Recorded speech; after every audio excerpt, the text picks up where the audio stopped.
Salut tout le monde et bienvenue dans ce nouveau format Surfers Team Double Team. C'est une nouvelle émission qui débarque cet été. On va prendre le temps à chaque fois de revenir en profondeur sur la carrière d'un joueur. Et vous le voyez, vous voyez pas ces gestes obscènes, mais je suis pas tout seul puisque Erwan m'accompagne pour la grande première. Je suis un peu ému que tu sois là. Ben ouais, moi aussi je suis content, c'est un projet dont tu me parles depuis pas mal de mois maintenant. Et puis voilà, maintenant on y est, c'est l'été, on t'a dit vas-y, montre-nous ce que t'as dans le bide. Et tu nous as sorti ce joli double team avec Léo à la DA. Léo a bien bossé, hein. Bravo en tout cas. Ouais, c'est magnifique. Donc on prendra le temps à chaque fois de revenir sur la carrière d'un joueur, de sa draft jusqu'à ses titres, jusqu'à sa retraite, s'il est parti à la retraite. Pour le coup, aujourd'hui, on va parler d'un mec qui est pas parti à la retraite, c'est Kevin Durant. On voulait en parler parce que c'est quand même un mec qui est un peu controversé, qui est un peu critiqué. Déjà, toi, c'est un mec, t'en penses quoi? C'est quoi la première chose qui te vient quand on parle de Kevin Durant? Trop fort, indéfendable. Voilà, un scoreur élite, peut-être le plus bel attaquant de l'histoire de ce sport. Alors, on pourra toujours débattre, mais c'est vrai que c'est un mec clivant, mais qui, au final, rassemble tout le monde sur le fait que c'est l'un des plus beaux basketteurs de l'histoire. Et ça, c'est sa force aussi à lui. C'est un joueur que t'apprécies? Oui, on est obligé. Si on aime le basket, on est obligé d'aimer Kevin Durant, le basketteur. Après, ses choix de carrière, ce qu'il peut dégager, son parfois manque de leadership, le fait qu'il soit parti aux Warriors pour aller gagner des titres faciles. On peut revenir, on aurait peut-être aimé un autre chemin, certains, de la part de Kevin Durant. Il n'empêche qu'on est tous d'accord pour dire que c'est un basketteur fabuleux. Allez, on lance le tout premier double team sur Kevin Durant. Kevin Durant est donc né le 29 septembre 1988, il a donc 36 ans aujourd'hui. Déjà cette génération là de joueurs, Kevin Durant, Chris Paul, LeBron qui vont partir à la retraite, c'est ton premier coup de vieux ou pas? Oh non, mon premier coup de vue en fait, ça a été quand, alors ça n'a rien à voir, mais ça a été quand les mecs de la fac avaient plus mon âge, tu vois ce que je veux dire? Ah oui. Donc là déjà c'était mon premier coup de vieux, ça remonte un petit peu, mais oui, quand cette génération-là va partir, clairement, mais moi le premier coup de vieux c'est quand Garnett est parti, quand Paul Pierce est parti, quand Kobe, ouais, ça a été mon premier coup de vieux, mais écoute, on peut en prendre plusieurs des coups de vieux, mais ça sera, t'as raison là aussi, un énième coup de vieux, un de plus. Rien s'arrange. Un de plus finalement. Kevin Durant il grandit sans son daron qui se barre quand il est jeune, finalement. Il reviendra des années plus tard en s'excusant auprès de sa famille. Est-ce qu'il serait revenu s'il avait été agent de sécu? On ne saura jamais. Ah, c'est une vraie question que tu me poses? Ah non, merci. Non, merci pas pour répondre à ça. En tout cas, il est revenu, il grandit élevé par sa mère. Finalement, Wanda Durant, c'est peut-être la mère NBA la plus connue de cette sphère. Alors, on la reconnaît parce qu'il y a ce discours incroyable quand il reçoit son titre de MVP. Ouais. Quand il fait You're the real MVP, il y a cette émotion, il y a ces gros plans sur sa mère qui après, évidemment, va devenir iconique. Ça me fait aussi penser à la mère d'Allen Iverson à l'époque de son prime qui était aussi pas mal mis en avant. Mais on sait que toutes ces mères, ces mamans solo qui ont élevé dans des conditions très difficiles, ces joueurs qui vont devenir des stars et des millionnaires, eh ben, c'est vrai que ça fait... Aux États-Unis, ils savent mettre en avant ça. Et puis les joueurs savent leur rendre aussi à leur mère. À 11 ans, tu sais quelle taille il fait? Un 83? Un 83. Et tout le monde se fout de sa gueule au collège. C'est triste. Hein. Mais écoute, tout le monde se foutait de ma gueule aussi au collège, mais pour d'autres raisons. Et tu vois comme quoi on peut s'en sortir même si on se fout de sa gueule au collège. T'as vu la coupe de Stephen Brun au collège? Non. Ben voilà, tu vois comme quoi. Ah si, ça coupe au bol. Ouais, exactement. Bolt est gentil. Hein. Magnifique, beau joueur. Beau joueur. Beau joueur. C'est pour ça qu'il a mis du temps à embrasser une fille. Exactement. Il a attendu d'être majeur. Il a attendu d'être majeur. Pas Kevin Durant. Pas Kevin Durant. Kevin Durant, naturellement, il se tourne vers le basketball. Après les cours, il va aller s'entraîner. La nuit, il s'entraîne. En fait, c'est peut-être le joueur le plus passionné par le basket qu'on puisse connaître dans la ligue, non? T'as tellement raison de dire ça. En fait, c'est des mecs qui adorent le basket. Dès leur plus jeune âge, ils ne font que ça, jouer au basket, jouer au basket. Alors, il y a le côté... Le sport et le basket peut être une ouverture pour sortir de cette misère-là. Tu as une bourse à la fac, tu deviens un joueur NBA, tu es millionnaire et tu sors tout le monde de la misère. Mais je pense que lui, il y a certainement ça, mais il y a le fait que, on le voit aujourd'hui à 35 ans, il aime toujours ça, jouer. Il aime toujours aller avec Team USA, aller froisser les équipes internationales. Il aime toujours aller jouer en contre des mecs, démonter des mecs en NBA, les plus jeunes, les rookies. C'est un vrai passionné de basket et ça se voit, ça se sent dans sa carrière, dans sa manière de transmettre les choses. Et il produit même aujourd'hui des documentaires sur le basket. Il a produit sur les meneurs de New York. Il a lancé une série, je sais plus comment elle s'appelle, je l'ai noté, c'est Swagger. Voilà. Et il y a Samir Nasri, qu'on a eu la chance d'accueillir en tout cas pour l'interview, qui nous avait dit qu'à une de ses soirée chez Kevin Durant, et ben qu'est-ce qu'il faisait KD? Kevin Durant, j'étais dans une house party qu'il organisait, mais j'étais choqué parce qu'en fait, c'était peut-être ma deuxième année à Los Angeles. Il y a des potes à moi qui m'appellent de là-bas et qui me disent viens, je t'invite, viens à la house party. Et quand je vais à la house party, il y avait du monde, il y avait du beau monde à la house party. Et le mec, il était en train de jouer un 2 contre 2 avec ses potes. Il y avait un terrain de basket, il est en train de jouer. Il fait une house party, il y a de la musique, il y a à boire, il y a à manger, il y a des filles partout. Et le mec, il est en train de faire un 2 contre 2. C'est ouf ça quand même. Ouais, c'est ouf. Le gars, il fait une soirée chez lui, tu imagines au State, on va pas rentrer dans les clichés, mais on imagine des soirées comme ça C'est pas ce que t'aurais fait, avec quoi. des rappeurs. Tu sais, moi j'aurais pu jouer au basket parce que j'aime beaucoup ça aussi. Mais tu vois, les mecs, ils jouent au basket toute l'année. Et les gars, ils arrivent, ils font des soirées chez eux, et le premier truc qu'ils font, alors qu'il y a de la tisse, de la musique, il y a du monde, et ils jouent au basket. Ça, tu vois, c'est la preuve ultime que le mec, en fait, c'est son truc. Après, il fait des soirées toute l'année aussi. C'est ça. D'ailleurs, c'est ce qu'il avait dit. Moi, dans ma vie, il n'a pas besoin de grand-chose, d'argent, de copines et de basket. Mais c'est Thomas qui disait ça, c'est le vrai cliché du basketteur. Il a pas de femme, il dit qu'il s'attache pas, il s'attache pas aux franchises. En fait, il aime juste jouer au basket et fréquenter des filles, quoi. Mais c'est ce qui le rend parfois clivant. C'est ça aussi, ce côté un peu détaché de tout.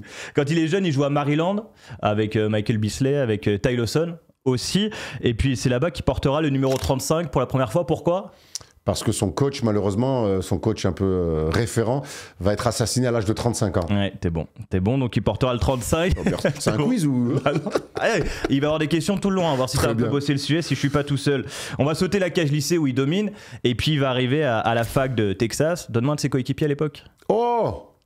T'as pas ? Non, j'ai pas. Un petit meneur. Si, passé par plein de franchises. Didier Augustine. Didier Augustine qui était là-bas. Voilà, notamment. T'as des souvenirs de lui à la fac ? Il reste une saison de 2006 à 2007. Alors c'est très court. Je me souviens de lui à la March Madness. Alors elle va être très courte la March Madness. Ils vont prendre un upset, il me semble, au deuxième tour. Mais déjà on va voir un mec qui, dans les grands moments, va se montrer, va assumer son rôle de numéro 1 malgré le fait qu'il soit simplement freshman. De toute façon, il va récolter déjà tous les trophées individuels sur cette année-là universitaire. Mais on va le voir dans les grands moments déjà mettre des gros tirs, prendre ses responsabilités. De toute façon, on sait que c'est un mec qui se cache pas, mais c'est vrai que ces 2 matchs de March Madness, ils vont montrer qui va être KD plus tard. Je te donne les stats sur sa saison, 26 points de moyenne, 47% shoot, 11 rebonds, presque 2 steals, 2 blocs, et on le compare beaucoup à l'époque à T-Mac. Tu vois la ressemblance ou pas ? Bien sûr, des grands ailiers, même s'il est plus grand que T-Mac, il est un scoreur avec une palette très large, donc je comprends la comparaison. Même si aujourd'hui, elle a un peu moins de sens, je trouve. Après quasiment 15 ans de carrière, mais à l'époque, je peux la comprendre. À l'époque, il est mesuré à 2m06 à la fac. D'ailleurs, la taille de KD, ça a toujours été un grand débat. Lui a toujours dit qu'il mesurait 2m05 sur les chaussures, parce qu'on rappelle qu'en NBA, on mesurait que les chaussures. Pourtant, on l'a vu sur des photos, notamment celle que je te montre là. Il fait la taille de DeMarcus Cousins, qui lui mesure, je crois, 2m11. Ouais, 2m11 DeMarcus Cousins. Bon, normalement, quand on ment, c'est qu'on gonfle, on baisse pas. Ouais, lui, peut-être qu'il a... En fait, vu que c'est un vrai extérieur, et on sait que dans sa plus jeune...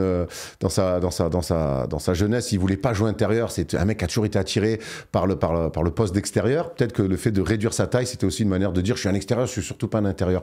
Moi, je le situe tout le temps entre 2,8 et 2,10. Et toi qui es un peu l'expert pédicure de First Team, tu peux me dire ce que tu penses de ces yep? Ben, faut pas qu'il devrait mettre du vernis pour les rendre un peu plus jolis, peut-être. Des drôles de pieds. Hein. Les panards. En fait, des pieds très longs, très fins comme ça, c'est. On a vu ceux de James Harden et de LeBron qui sont des authentiques horreurs, hein. Mais lui, ils sont pas beaux non plus, mais c'est une espèce de long pied de dinosaure comme ça, c'est un peu curieux. Il mesure du 51. Voilà. Des choses du 51 ? Ouais, 3 ouais. Pas simple pour se chausser. 3 de moins que Rudy, je crois qu'il a 54 Rudy. Donc sympa, les belles histoires de pied. Grand pied, grand joueur. Grande chaussette. Grande chaussette. Ah bah oui, je l'avais pas celle-là. Ouais. Excuse-moi. On est en 2007, il décide de se présenter à la draft. Est-ce que tu te souviens de toute cette période où il se fait critiquer au draft combine parce qu'il n'arrive pas à pousser plus de 83 kilos au développé couché? Je m'en souviens. Je vais juste rajouter un petit truc. Tu sais que son rêve à lui, c'était de jouer aux Raptors quand il était petit. Et en fait, il aurait presque voulu en sortie de lycée se présenter directement à la NBA parce qu'en 2006, la franchise qui a le premier choix, c'est les Raptors. Et lui, il rêvait de jouer pour Toronto. Il le fera jamais. Pour l'instant, il l'a pas fait. Mais la NBA met un one and done. À l'époque, tu es obligé d'aller donc une année à la fac. Et donc, il se présente 1 an plus tard. Et donc, il va atterrir du côté de Seattle. Moi, je voulais rajouter cette petite. Non, mais t'as raison. Mais c'est marrant qu'il ait jamais demandé un trade à Toronto. Lui qui a demandé de partout. Ouais, après, c'était un rêve de jeunesse. Hein. Il a dû comprendre rapidement. Il a dû comprendre la ville. Mais donc, il y a tout ça. Bonne ville, Toronto. Ouais. Oui, c'est pas bonne ville. Bonne ville. Je suis jamais allé. T'y allais? Non, mais j'en rêve. Voilà, ouais, moi aussi. Moi aussi. Donc on revient sur le draft combine. Il n'arrive pas à pousser 83 kilos. Donc tout le monde, les scouting reports à l'époque se foutent un peu de lui. On le trouve trop frêle. Tu te souviens un peu de cette hype qui prend un coup à l'époque? Grave, parce qu'on est encore dans la NBA de 2007. On n'est pas encore dans les corps qui s'affinent. On est encore dans la NBA un petit peu inspiré des années 90, début 2000, où c'est costaud, faut être dur, faut soulever de la fonte, faut être dur au mal, faut faire mal à l'adversaire, faut être gaillard, tu vois, faut être un bœuf. Et en fait, Kevin Durant, sans le savoir, et nous même en le regardant, on se rend pas compte que c'est peut-être l'un des premiers joueurs filiformes qui va archi dominer. Mais c'est vrai qu'on était encore dans cette ère où si tu soulèves pas 125 kilos à froid au petit-déj, eh ben, tu pouvais pas jouer à NBA. Bon, en fait, heureusement que le basket a repris ses droits. C'est quoi ton max? Mon max, moi, j'avais fait 118. Pas mal. Ouais. Pas mal. À l'époque. Ouais, c'est pas mal. J'entends derrière qu'on me traite de mytho, mais à l'époque où j'y allais tous les jours. Aujourd'hui, je me contente d'un petit 80. T'as petit 80, c'est pas mal. Il avait quand même dit en citation, je la prends, il disait aux futurs joueurs, en 2014, il disait aux futurs joueurs, n'y allez pas, ne faites plus cette connerie, si vous faites partie du top 10 ou vous êtes annoncé au premier tour, laissez votre cul à la maison. Mais il a pas tort, parce que le draft combine, en fait, les mecs, tu les scoutes toute l'année. Et sur des exercices très spécifiques qui sont plus proches de trucs pour faire de l'athlé que du basket, même s'il y a évidemment des similitudes. Un mec va venir au draft combine et tu vas dire ah non, en fait, ça peut pas être un bon joueur de basket alors qu'il fait une super saison. Bon voilà, mais ça encore une fois c'est une vision d'un mec amoureux du basket. Et à l'époque du coup c'est Greg Oden qui est sélectionné numéro 1. Quand tu regardes ça en 2025 tu dis que c'est une énorme surprise. À l'époque c'en est pas une. Non, à l'époque c'est normal, c'est comme Olajuwon qui est drafté en 84 numéro 1, c'est normal. Alors après d'avoir pris Sam Bowie en numéro 2 c'est une autre histoire, mais quand Olajuwon est drafté devant Jordan, à l'époque c'est normal, c'est un pivot. On sait que les grands c'est toujours la denrée rare au basket, donc quand tu as des pivots dominants un peu doués, toujours tu vas les prendre en premier. Et donc Kevin Durant arrive deuxième, et Greg Oden il vient de gagner le championnat avec Ohio State et David Lighty d'ailleurs, petit shout out au basket français. Et c'est un animal. Il est censé amener à dominer la ligue. Après on connaît toutes les blessures et donc la légende fera en sorte que c'est Portland qui choisit une nouvelle fois Greg Oden et qui passe à côté de Kevin Durant. Et Seattle donc qui draft Kevin Durant, et donc Kevin Durant débarque à Seattle. L'année rookie de KD à Seattle, tu t'en souviens déjà, il était avec 2 Français, tu les as en tête? Oui, Johan Petro, Michael Gelabal. Oui, très bien. Elle te manque un peu cette franchise à Seattle? Un peu, ouais. J'aimais bien, moi j'aimais beaucoup les anciens maillots verts avec le Sonics comme ça écrit, comme ça. Puis c'est le premier mec où j'ai vu des highlights incroyables, c'est Sean Kemp, ce duo Gary Payton-Sean Kemp. C'est finale 96 face à Michael Jordan. Il y a une vraie histoire à Seattle, c'est une équipe qui a été championne quelle année? En 79. Ok, qui est le MVP des finales? Dennis Johnson. Ok, quelle fac? Dennis Johnson, oh, je sais pas moi, quel est le nom de son grand-père aussi. Quelle fac Dennis Johnson? Pepperdine. Pepperdine, où il y avait Yacouba Diawara. Bien rattrapé. On retrouve toujours ses pattes. Non, mais c'est une franchise qui devrait revenir en NBA, mais j'aimais bien les couleurs, j'aimais bien la vibe. Il y a une équipe en WNBA aussi qui est désormais là-bas, les Seattle Storms. Ouais. Donc, moi, c'est une franchise qui me manque. J'ai eu beaucoup de mal, moi, avec OKC. Les gens qui nous suivent depuis longtemps savent que j'ai jamais trop accroché le délire OKC parce que justement, j'étais peut-être un vieux con et un ancien. J'aimais bien la DA, le délire des Supersonics. C'est quand ils arrivaient à Oklahoma, il y avait pour moi pas d'histoire. Depuis, ils en ont écrit une belle, mais j'ai jamais trop accroché à Oklahoma, le Thunder, pour ça. Il débarque à Seattle avec un joueur qui va retrouver la Houston en 2025. Jeff Green. Ouais, qui est échangé. C'est un quiz ou je comprends pas? Bah ouais, mais je te fais des petits quiz comme ça. Il est échangé le soir même par qui, Jeff Green? Et il est drafté par une équipe et pour un gros trade pour amener un gros joueur du côté de Boston. Ray Allen. Il est échangé à Boston. Bien vu. Il est échangé à Boston. Tout de suite, il montre à la ligue que ça va être une superstar. Il tourne à plus de 20 points de moyenne. D'ailleurs, c'est la seule saison de sa carrière où il sera en dessous des 25 points de moyenne. Pour montrer un peu le mec que c'est. Mais très rapidement, on comprend que c'est un phénomène. Mais en fait, il dominait en high school. Quand on dit dominer, c'est pas qu'un peu. Hein. Il a dominé à la fac sur une année. Il arrive en NBA, il fait ce qu'il a toujours fait. C'est ce qu'on disait, le premier mot qu'on a sorti sur cette émission, c'est indéfendable. Et là, on voit une palette, un mec de 2,8 m, qui a un handle incroyable, qui shoot sur des gars, même quand c'est bien défendu, il est tellement grand, avec des longs bras, il est incontrable. Donc en fait, on découvre un ovni quelque part. On avait découvert LeBron en 2003, on avait découvert d'autres joueurs, mais là, un grand comme ça, qui a une taille pour jouer 4, voire pivot, mais qui a un handle de poste 2, et avec ce tir très haut, incontrable, mais en fait c'est diabolique et on découvre vraiment un mec qu'on a quasiment jamais vu. D'ailleurs, il va gagner le rookie de l'année en 2008, normal. Les saisons suivantes, donc tu le disais, ça va se délocaliser du côté d'OKC. Il y a Westbrook qui arrive l'année suivante. Après, il y a Harden, Ibaka. T'en gardes quoi de cette équipe, de ce quatuor, cette équipe du Thunder T'étais pas un grand fan, toi, de souvenir? Alors, j'étais pas un grand fan, mais l'histoire était cool, tous les quatre. Je garde de cette équipe-là un travail inachevé. Une espèce d'un goût un peu amer parce que quand ils arrivent en finale en 2011, on se dit, bon, ils sont jeunes, ils se font rouler dessus par le 8 de LeBron qui est très revanchard après avoir perdu en 2012, ils arrivent en finale.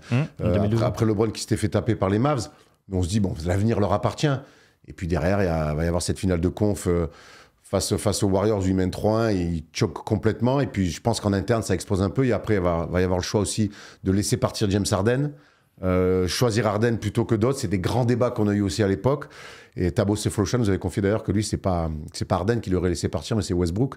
Donc il y a eu plein de débats là-dessus. Eux, ils ont gardé donc Ibaka, Westbrook et Kevin Durant. Moi, c'est pas ce que j'aurais fait à l'époque, mais en tout cas, c'est des gens qui ont marqué l'histoire de cette franchise-là, mais ils sont pas allés au bout d'un truc. Ça fait partie de ces équipes qui sont ces grandes équipes qui n'ont pas gagné. On va revenir sur la finale dans quelques instants. Juste avant, il devient meilleur scoreur en 2010. C'est-à-dire qu'il met que 3 ans à devenir meilleur scoreur de la Ligue. Il y a un joueur qui l'avait fait avant lui plus tôt, un mec drafté en 96. Kobe Bryant. Iverson, il avait mis 3 ans pareil à devenir meilleur scoreur. Derrière, il va être 3 fois meilleur scoreur de suite. En fait, on a affaire peut-être, avec du recul aujourd'hui en 2025, est-ce qu'on a affaire au meilleur attaquant de l'histoire quand il y a eu des Kobe, des Michael Jordan? Et est-ce que, je te rajoute une question, est-ce que tu peux être meilleur scoreur de l'histoire quand ton record de points c'est 55 dans un match? Alors, j'aime prendre aussi le volume plutôt que, tu vois, que simplement un mec a mis une fois 70. Tu vois, Devin Booker a mis 70 points, Kevin Durant l'a jamais fait. Est-ce que Devin Booker est un meilleur scoreur que Kevin Durant? Non. Donc, il y a une régularité chez Kevin Durant aussi. On voit aussi que des mecs sont des scoreurs quand il y a une régularité dans leur carrière. Et lui, il a ça. Moi, j'ai déjà mis une fois 30 points en National 3. Ça m'est arrivé qu'une fois dans ma vie. Est-ce que je suis un scoreur? Absolument pas. Donc, on nous dit non. Voilà, évidemment que je vois derrière les oiseaux s'agiter. Maintenant, c'est pour moi le mec à la plus grande palette avec un physique indéfendable. Taille, vitesse, rapidité d'exécution et puis une adresse. Il est diaboliquement adroit. Donc... on peut débattre, mais pour moi, c'est l'un des plus beaux attaquants de l'histoire. En 2012, donc t'en parlais, il fait la finale face à LeBron, face aux Heatles. Toi, t'étais du côté des Heatles ou du côté du Thunder à cette époque-là? Moi, j'étais un peu Thunder quand même. Moi, j'étais pas très fan de l'histoire de ces superstars-là qui s'étaient réunis. La condescendance un peu de l'année suivante face à Dallas. Bon, mais c'est vrai que pour le coup, cette jeune équipe qui s'était construite par la draft, il y avait un côté un petit peu kiffant aussi. Et puis ils gagnent le premier match. Et puis après, derrière, ils se font rattraper parce qu'en fait, pour gagner un titre, il faut de l'expérience. Il leur manquait ça, mais ils font un run de playoff fantastique. Et puis il y a un duel dans le duel, c'est KD face à LeBron. À l'époque, ça fait quand même lever les gens dans la nuit, notamment en France. Et c'est marrant parce que KD, je lisais, c'était un grand fan de LeBron. Genre, il se levait quand il était ado, il regardait tous ses matchs, il regardait tous ses box scores parce qu'il voulait devenir un aussi bon, voire un meilleur joueur que lui sur la finale de conf, enfin sur la finale NBA. Ils font jeu égal. C'est lui qui tourne à 30 points de moyenne, c'est le meilleur score de la série. C'est le seul du Thunder qui va réussir à avoir le niveau sur toutes ces finales. Westbrook va sortir un match à 42 points, il me semble, mais il va le faire perdre à la fin à la Westbrook. Mais sur les 5 matchs des finales, c'est lui qui va encore une fois va être très régulier. Il y a un truc qu'il faut dire avec Kevin Durant, c'est la régularité des performances de très haut niveau. C'est pas juste un mec, tu vois, up and down. C'est un mec qui est tout le temps entre 25 et 30 points par match. Pour tous ceux qui ont joué au basket, il faut se rendre compte ce que c'est de marquer 25 points chaque soir. Minimum. Ouais. C'est un délire. Et lui, il fait ça en sifflant. Ouais, c'était assez incroyable. Tu l'as dit, le projet OKC va donc un peu exploser après cette finale perdue. Harden s'en va en 2013. Westbrook se blesse derrière. Lui va quand même être MVP en 2014. T'en parlais en intro, il y a ce discours de MVP qu'il adresse à sa mère. When you didn't eat, you made sure we ate. You went to sleep hungry. You sacrificed for us. You're the real MVP. En refaisant les fiches, là, j'ai pas le souvenir de discours de MVP émouvant comme ça, au moins sur les 10 dernières années. T'en as en tête des discours de MVP? Pas celui de Duncan, déjà, c'est sûr. En Birkenstock. Non, il y en a pas. Hein. Les discours de MVP, non, t'as raison. En tout cas, ça s'est perdu maintenant. En tout cas, celui-là, clairement, ça a été l'un des plus marquants. Après, les cérémonies ont changé un petit peu aussi. Depuis, là, il y avait eu un... Non, c'est vrai que celui-là, c'est l'un des plus marquants de l'histoire. Je me souviens de celui d'Iverson aussi, parce qu'il y a des similitudes un peu entre les deux dans leur histoire de vie. Mais ouais, celui-là, c'est l'un des plus marquants. T'as raison. Dites-nous dans les commentaires, mais j'ai pas grand-chose qui me vient en tête. Puis c'est une des premières fois où on voit KD attachant. Clairement. Ouais, donc, clairement, avec sa mère en pleurs, tout ça. Et du coup, derrière, on imagine encore le duo gagné en 2016. T'en parlais, il y a le choc énorme face aux Warriors en finale de conférence où ils mènent 3-1 face aux meilleurs Warriors de l'histoire. Ils font 73-9 sur la saison. On les voit sortir Curry et ses potes. Finalement, ça perd et ça explose. En fait, tu le disais, on n'en retient pas grand-chose de cette équipe du Thunder, surtout de la déception, quoi. Je crois qu'ils ont marqué quand même un peu l'histoire, un peu comme les Sonics l'avaient fait. Ils ont créé beaucoup de fans, notamment Ayman qui bossait avec nous. Non, mais je pense qu'ils ont créé une fanbase déjà, t'as raison de le dire. Je te dis, comme les Suns de Barclay, comme les Supersonics de Kemp et Payton, c'est des équipes qui ont marqué pour moi l'histoire. Comme les Suns de Steve Nash et d'Amaris Stoudemire, c'est des gens qui ont marqué à un moment donné leur période dans laquelle ils ont joué, mais qui ne sont pas allés au bout. Et le projet va donc complètement exploser quand KD va annoncer son départ aux Warriors. Donc le lundi 4 juillet 2016, tu te souviens ce que tu faisais ? Je souhaitais bon anniversaire à Steph surtout, je pense. Oui, bien vu. 4 juillet. Bien vu. Qui fête aujourd'hui ses 35 ans. Il est jeune, hein, il vieillit pas. 45 ans évidemment. Kevin Durant prend la parole dans le journal The Players Tribune et dit « Je suis né à Washington, OKC m'a fait grandir, mais il est temps pour moi de sortir de ma zone de confort et d'aller chez les Warriors. » Comment tu l'avais accueilli ? C'est la première grande faute de goût, je trouve, de Kevin Durant. Honnêtement, on s'attendait, il y avait beaucoup de rumeurs, on l'imaginait retourner du côté de Washington, sa ville natale, pour jouer avec les Wizards. Il y avait beaucoup de spéculations. New York, comme d'habitude, était dans la danse, mais ils n'ont pas été considérés. Ouais, toujours. Le fait qu'il aille chez les Warriors, qui l'ont éliminé l'année d'avant, c'est pas ce qu'on attend de Kevin Durant, qui est à ce moment-là un joueur qui fait l'unanimité à tous les niveaux. Et donc là, c'est une faute de goût. Et en faisant ce choix-là, d'aller chez une équipe qui n'est pas championne NBA parce qu'ils viennent de perdre contre les Warriors, contre les Cavs en 7 matchs, mais qui est une équipe qui est déjà surdimensionnée, qui a déjà été championne NBA avec le MVP en titre qui est Steph Curry, Klay Thompson, Draymond Green, enfin je vais pas te la faire. Non, oui. Donc après, il va là-bas et en allant là-bas, c'est-à-dire que tu n'as pas le choix. C'est-à-dire que tu dois gagner, pas qu'une fois, 2 fois, et que tu dois aussi être irréprochable. On va y venir, mais tu sais, à l'époque, les analystes et les gens qui suivent disent sa legacy, elle est foutue. Là, on est en 2025. Est-ce qu'encore aujourd'hui, sa legacy, elle a été gâchée par ce trade ? On va vraiment... Moi, je vais dire que non. Alors, on peut me dire ce qu'on veut. Ça reste un mec qui a été double champion NBA, qui fait 4 finales d'affilée, il me semble. 3 finales d'affilée. 3 finales où il se pète sur la 3e face à Toronto. Il est 2 fois MVP des finales. Et il est en bune-à-bune avec LeBron. Et on se souvient, alors, il y a un duel fantastique, mais c'est des duels qui gagnent. Et finalement, en plus, les Warriors vont lui faire la place pour que ça soit pratiquement le numéro 1. Alors, il va bénéficier de tous les espaces que crée aussi Steph Curry par ces systèmes-là où lui, pour le coup, si tu viens doubler, parce que Steph Curry est la star de l'époque. Mais c'est lui le meilleur joueur de cette équipe, non ? Steph Curry ? Non. Kevin Durant, quand Nicolas Batum, il avait dit un truc tellement vrai. Il dit qu'en fait, KD, il est trop fort dans les stats, il est au-dessus de Steph Curry. Ouais. Mais en fait, toutes les défenses, leur priorité, c'est de défendre Steph Curry. Parce que tu peux pas défendre tout le monde. Et donc forcément, ça va défendre à Kevin Durant. Déjà que Kevin Durant, quand tu fais des défenses collectives et que tu viens doubler sur lui, c'est dur de l'arrêter. Si en plus là, ta priorité, c'est de défendre sur un autre joueur, donc lui, tu laisses en un contre un. Et c'est ce qui va se passer. Ouais. Et c'est ce qui va se passer. Donc, et là, toute l'intelligence aussi de Steph Curry de faire un petit pas de recul pour laisser la place à Kevin Durant. Et là, ça va rendre cette équipe complètement injouable. Mais c'est un mec qui gagne 2 titres d'affilée, back-to-back. C'est très dur. C'est le dernier à l'avoir fait notamment. Et 2 fois MVP des finales. Donc il a rien volé. Hein. Non, et puis il a rien volé. Donc en fait, il va dans cette équipe-là, c'est le choix de la facilité, mais il gagne. Et il gagne avec la manière. Donc moi, je peux pas dire que sa legacy, elle est flinguée. Et les Warriors, pour toi, c'est la meilleure équipe de l'histoire ? Ou ça dépasse pas celle de Jordan à l'époque ? Sur le papier, oui. Maintenant, dans le kiff et tout, le fait qu'il y ait ça, non. Moi, sur le papier, oui, certainement. Pendant ces 2 saisons-là, ils sont injouables. Mais après, il y avait toujours un goût de... C'est presque trop facile. Au-delà du choix de partir chez Warriors, il y a aussi sa cote qui commence à dégringoler un peu. On le voit s'embrouiller avec les joueurs. Dès qu'il retrouve Westbrook sur les terrains, il s'embrouille. D'ailleurs, Westbrook avait dit qu'il se sentait trahi. Il s'embrouille même avec ses coéquipiers. Il y a quand même tous ces bifs avec Draymond Green qui sont assez incroyables. On a l'impression quand même à un moment donné que tout le monde déteste Kevin Durant dans la ligue. Je sais pas si tout le monde le déteste, mais encore une fois, on revient au fait que ce mec-là, il n'a pas d'attache. Ouais. Il n'a pas à part pour sa mère, hein, mais il n'a pas d'attache de franchise. Les projets, le projet Warriors, c'est le projet de vie de Draymond Green, de Steph Curry, de Klay Thompson, de Steve Kerr. C'est eux qui l'incarnent. C'est leur bébé, c'est leur, tu vois. Lui, il n'est pas là-dedans. Non. Et à un moment donné, il y a une cassure qui se crée sur la fin parce qu'ils savent qu'il va partir et qu'il est plus du tout dans cette cohérence collective. Il est plus dans le collectif. Il fait du Kevin Durant. Moi d'abord. Il y a une question avec les joueurs, il y a une question aussi avec les journalistes. Je sais pas si tu te souviens de la une à l'époque, Mr. Unreliable. Je sais pas si je l'ai bien dit, mais Monsieur Pas Fiable. Pas trop mal. Monsieur Pas Fiable, c'est en 2014, après le premier tour face aux Grizzlies. Et à ce moment-là, il se fait critiquer et il dit que les journalistes ont beaucoup trop de pouvoir. Derrière, en fait, tu vois que KD, il a jamais renoué de lien avec les journalistes. Il a coupé complètement avec ça. Ça fait partie de ces mecs très très forts qui en fait ont beaucoup de mal à accepter de se faire critiquer, juger par des mecs qui ont pas ou peu joué. Ça, c'est une grande règle. Après, c'est le jeu.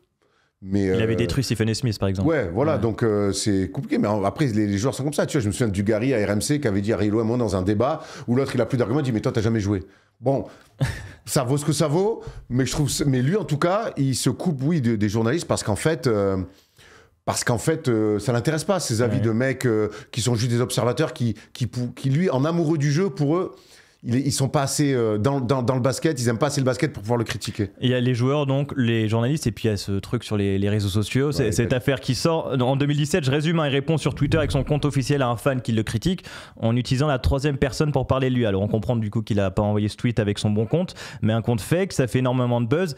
Et KD, il est obligé d'admettre publiquement qu'il a utilisé un faux compte pour répondre à ses haters. Comment, moi je me souviens voir cette info, je me suis dit bon, déjà que je l'aimais pas trop avec la signature des Warriors, je me souviens à l'époque, je me disais mais waouh, mais sa hype elle est foutue, il est fini. Mais en fait, t'as beau être une superstar NBA, millionnaire, avoir la plus belle vie du monde, mais en fait quand des mecs te critiquent, ça te pique. Ouais. Et t'as envie, avoir envie de répondre, c'est humain. Et lui, il peut pas répondre en son nom propre, donc il crée des comptes. En fait, t'as beau être une superstar, un mec qui semble intouchable, tu restes un être humain et t'as envie de répondre, t'as envie de dire à des mecs, vas-y, ferme ta gueule. tu vois, et qu'est-ce que tu veux que je te dise ? Oui, il a fait ça, alors c'est très maladroit, en plus il s'est trompé dans ses comptes, mais en fait, moi ce que je vois là-dedans, c'est que des mecs sont piqués de se faire critiquer, et c'est humain. Ouais, c'est vrai qu'il y a un côté humain parce qu'on se dit ils sont au-dessus de tout ça. On n'est pas tous le Dalai Lama, quoi. Ouais, mais on se dit ils sont au-dessus de tout ça, mais en fait pas du tout. Non, mais c'est quand même Mbappé qui a avoué regarder les tweets aussi. Oui, ça pique, hein. Tout le monde regarde. Quand tu te fais terminer, puis Mbappé en ce moment, oui, faut pas trop qu'il regarde les réseaux sociaux. Hein. La fin de route avec les Warriors, elle se fait par l'infirmerie. Du coup, on le disait, c'est les finales 2019 où il sort sur le tendon d'Achille, blessé face aux Raptors. Avec du recul, donc tu le dis, c'est pas un mauvais choix d'être allé chez les Warriors pour sa carrière. C'est un choix où on dira toujours ouais, il a choisi la facilité. Mais bon, moi, être deux fois champion NBA en back-to-back et 2 fois MVP des finales, c'est une drôle de facilité quand même. En 2019, il est agent libre et il décide de signer à Brooklyn où il forme un duo avec Kyrie, puis un trio avec James Harden. Là, le cas Kevin Durant, on commence à se dire, bon, en fait, il veut pas gagner un titre, il veut jouer avec ses potes, non ? Bon, je crois pas. Je crois qu'il veut gagner un titre à sa manière. T'y crois, toi, à l'époque, quand les trois signent ensemble ? On y croit un peu tous, de toute manière. On y croit à cette association de stars. Après, il va, je pense, là, outrepasser son statut de joueur et il va vouloir jouer un petit peu au jeu de l'entraîneur. Ouais. Il va virer Kenny Atkinson, qui avait fait du très bon boulot. Il va faire venir Steve Nash, qui a jamais coaché de sa vie. Et d'ailleurs, il a même, depuis les Nets, il a toujours pas coaché. Donc, c'était vraiment un truc. Et là, tu as raison, il y a ce truc de je vais gagner, mais je vais gagner avec mes potes, ça va être cool, on va se marrer. Mais en fait, tu te rends compte dans tous les reportages qu'on voit sur les équipes qui sont championnes, mec, c'est dur. Ça n'a jamais marché. Tu gagnes. Et lui, en plus, quelque part, il gagne avec les Warriors où il joue en sifflant parce qu'il arrive dans un roster avec des joueurs all-time, d'une équipe qui a déjà gagné, qui connaît le chemin. Donc, en fait, même s'il a gagné avec les Warriors, il a jamais gagné dans la dureté. Et là, il croit qu'il peut gagner avec la bonne ambiance des Warriors. Mais les Warriors, avant de gagner, ils ont quand même construit des fondations sûres. Là, il arrive en pensant que... Et en fait, ça n'a pas marché, alors il va y avoir des blessures. C'est pas long, il y a quand même ce Game 7 en 2021 où il est à un orteil de sortir les futurs champions qui sont les Bucks. C'est quand même incroyable. Bah, c'est sûr que si c'est moi qui le prends, c'est 3 points, le truc. Bon, après, il y a Brick, par contre, il rentre pas, mais avec mon petit 45 de jeune fille. Non, mais ouais, clairement, ces longs panards là vont lui coûter cher parce que c'est un match 7. Si ce panier est considéré à 3 points, eh ben, ils éliminent le futur champion. On imagine derrière que les Nets peuvent être champions et que si Kevin Durant gagne avec les Nets dans ce projet-là qu'il a pensé lui, l'histoire là, c'est on fait peut-être pas l'émission, hein. Si, on peut la faire, mais en tout cas avec beaucoup plus de choses positives, en tout cas sur son passage aux Nets. C'est clairement... c'est quelques centimètres qui, quelque part, oui, là, pour le coup, on parle depuis le début de l'émission de sa legacy, est-ce qu'elle est changée, est-ce qu'elle est entachée. En tout cas, là, c'est un vrai virage dans sa legacy, parce que derrière, les Bucks vont être champions. J'ai envie de croire que derrière, les Nets auraient pu être champions. On rappelle que James Harden était aussi à 40% de ses moyens, donc... dans leur folie des Nets où ils sont pris pour d'autres, ils ont aussi pas eu de chance. Mais c'est clair que ce petit bout d'ongle-là, il leur coûte très cher. Un orteil peut changer l'histoire. Eh ben voilà, Voilà ce qu'on en garde. L'histoire est faite de détails, mon petit homme. Derrière, Kyrie va pas jouer avec l'histoire du vaccin. On fera peut-être un jour un double team sur lui. Il y aura James Harden qui s'en va à Philly. Et lui aussi va partir après un sweep un peu cata face aux Celtics. Il demande son transfert. Les Nets refusent jusqu'en 2023. Et il sera finalement tradé en courte saison aux Suns.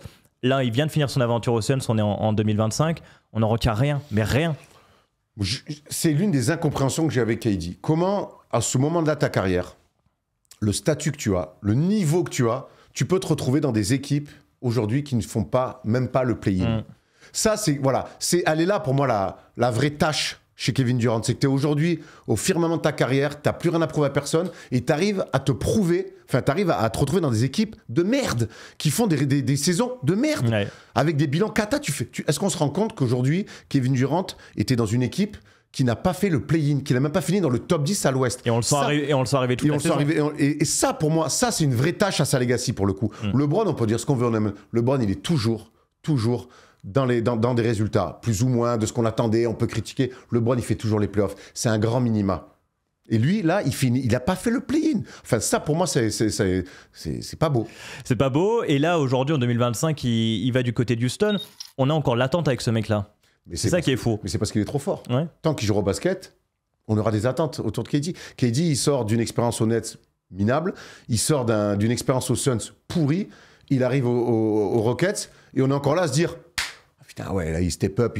Ah ouais, avec lui, c'est une meilleure équipe. Ah ouais, mais on peut les imaginer l'année prochaine encore, peut-être en finale. C'est l'effet KD. Mais parce qu'il est trop fort. C'est la panachée des mecs trop forts. Avant de parler juste de sa carrière FIBA, aujourd'hui, si on s'arrête là dans sa carrière, après 18 ans, presque 19 je crois dans la ligue, il a deux titres de MVP des finales, 7e meilleur marqueur all-time, 15 fois All-Star, 11 fois All-NBA Team.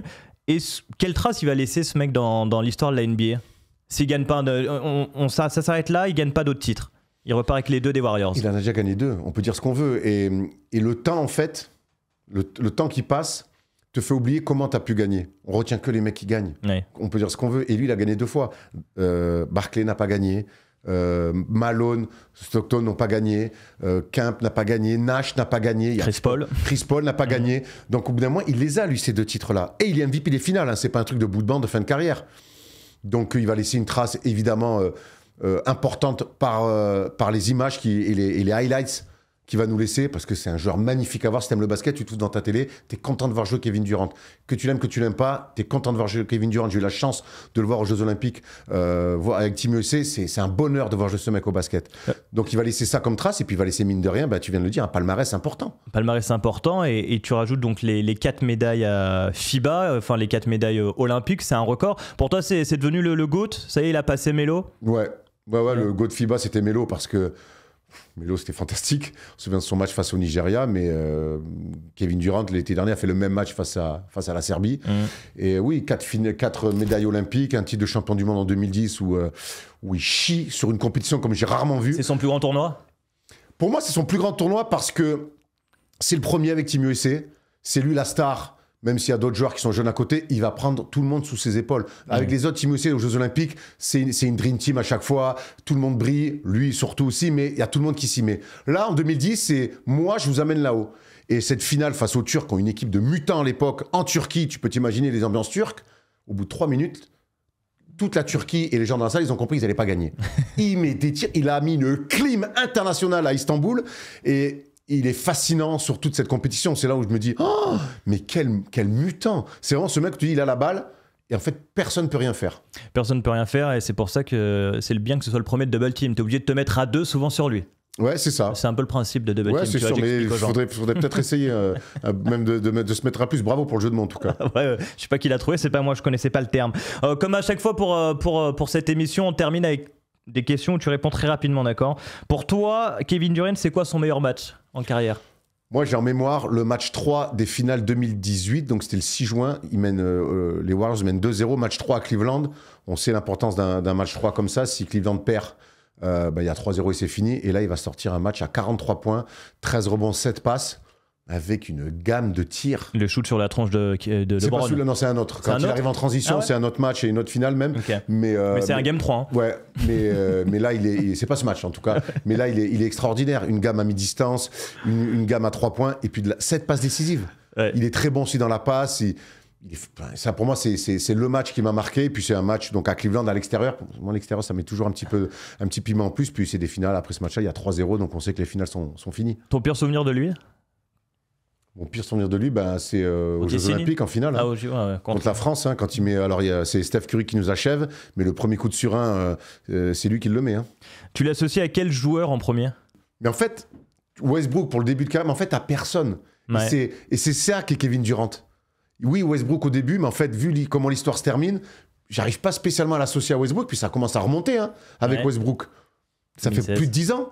Ça Donc fait en fait, je l'associe à personne. Et pareil pour le coach? Ouais. Tu l'associes à À aucun coach. Mais ça prouve que ce mec-là, et c'est quand il choisit sa fac, on lui demande mais pourquoi tu as choisi Texas alors que tu avais d'autres grandes facs aussi. Il a dit mais je vais faire les choses à ma manière, je veux prendre mon propre chemin. Et c'est un mec qui fera tout le temps, qui fera ça toute sa vie, qui a fait ça toute sa carrière. Et c'est vrai que je l'associe pas. Alors on pourrait l'associer à Steph Curry quand il gagne, à Harden, Westbrook, on pourrait, mais en fait. Il n'y a pas de Jordan Pippen, il n'y a pas de Magic Karim, il n'y a pas de Stockton Malone, il n'y a pas ça en fait. Et tu l'associes à quelle franchise? Ok, ici quand même? Non. Même pas? Le début, oui, mais il gagne pas là-bas, il gagne ailleurs. Il a MVP là-bas. Hein. Oui, malgré tout, plus au Thunder, parce que c'est là où il a incarné le plus. C'est là où il devrait avoir son maillot retiré? Ouais. Après, il devrait l'avoir aussi, il va l'avoir aussi aux Warriors. Ouais. Ils pas à Phoenix par contre. Ils l'ont annoncé, j'ai vu, je sais pas si c'était un fake sur Instagram, mais j'ai vu qu'ils annonçaient qu'ils pouvaient le. Il est double champion, il était double MVP des finales. Non, mais aux Suns. Ah, aux Suns, ils vont lui mettre. Pourquoi faire J'ai vu passer ça sur Instagram. Pourquoi faire Je sais pas. Il y a une vitre cassée, ils n'ont pas pu la changer. Tu savais qu'il avait joué dans un film? Ah, vas-y, dis-moi. Un film de merde sur le basket, je crois que c'est Thunderbolt. C'est quoi? Thunderstruck. Non, j'aime trop le cinéma pour. Ouais, mais il paraît que Jérém et Thomas l'ont vu, c'est un très mauvais film. Ouais, très bien, je vais leur faire confiance alors. Et il a gagné donc 501 millions de dollars en carrière, ça je te le donne, c'est le deuxième all-time derrière le Bravo. Voilà. Quelle place donc dans l'histoire pour KD, on finit là-dessus? Quelle place dans l'histoire? Ça veut dire quoi cette question? Je sais pas. Il est pas numéro 1. Tu mets un chiffre. Il est pas numéro 1, il est pas numéro 2, il est pas top 10, je pense pas qu'il est pas top 10 non plus. Bon, c'est un bon top 20. Allez, je vais répondre un peu à la louche. Il est dans le top 75. Oui, merci. Merci. Et c'est un mec qui inspire, mine de rien, encore des joueurs. On a vu Wemby avant qu'il parte en NBA. Il nous avait dit que son joueur qui l'inspirait le plus, c'était Kevin Durant. Je pense que tout le monde devrait observer KD, en fait. Parce que c'est techniquement parfait, en fait. Et en fait, c'est qu'il joue aux échecs sur le terrain, quoi. Tu vois, quand tu analyses vraiment... J'ai pas commencé à faire ça de moi-même. Hein. C'était avec mes coachs, je pense à Tim Martin, notamment, avec qui on a beaucoup analysé, etc. Et lui, il m'a appris beaucoup de choses. Il m'a montré beaucoup de choses sur KD, en fait. Et c'est vraiment... Il joue aux échecs, quoi. Il fait ce move, selon la réaction du défenseur, il va faire ci, ça. Il va avancer, il va crosser, tu vois. Il va faire une hésitation. Je pense que tout le monde devrait étudier KD. C'est un livre, en fait, quand tu le regardes. Voilà, donc il inspire encore peut-être le futur plus grand joueur de l'histoire. Voilà qui est KD aussi. Ouais. Il y a forcément plein de choses, on aurait aimé que son histoire soit à la Steph Curry, ce genre idéal, c'est pas ça. Et il a jamais voulu être ça. Il a fait ce qu'il a voulu faire à sa manière. Mais mine de rien, le fait qu'il inspire une génération entière, dont Victor Wembanyama, c'est pas rien. Le fait que les gens achètent ses chaussures aussi, qu'il ait une ligne de pompe avec Nike depuis des années comme ça, c'est pas rien. C'est des gens qui ont marqué la culture et la NBA depuis pas mal d'années. Voilà, en tout cas, on a fait le tour sur Kevin Durant. N'hésitez pas à dire d'ailleurs dans les commentaires ce que vous retenez et ce que vous pensez de Kevin Durant. Merci, t'as été très bon merci. Pour la première. On dirait que je passe une audition. Bah ouais, mais je vais le garder. Je vais en parler avec Steph. Parce que, c'est lui le last cut. Ah bah c'est lui the last cut. Et puis on se retrouvera pour cette série dans l'été. D'habitude, quand tu fais passer des auditions, il y a un canapé, non? Ouais. Mais The Voice. Ouais, The Voice, voilà. The Voice, tu me fais peur. Tu me fais peur et on se retrouvera donc avec d'autres joueurs. Je vais le faire aussi avec Thomas parce qu'il a envie de faire ce truc. Tu m'avais juré que c'était qu'avec moi, double team. Ouais, désolé, j'ai attendu la fin de l'émission. Tu vas l'appeler Freedom, alors on peut le faire à 3. Ça va les blagues? Ouais, c'est bon. Allez, rends l'antenne. La fin de l'émission catastrophique. Allez, merci d'avoir suivi cette première. Bravo, t'as été très bon toi aussi. Merci. Et on se retrouve donc très rapidement pour un nouveau Double Team.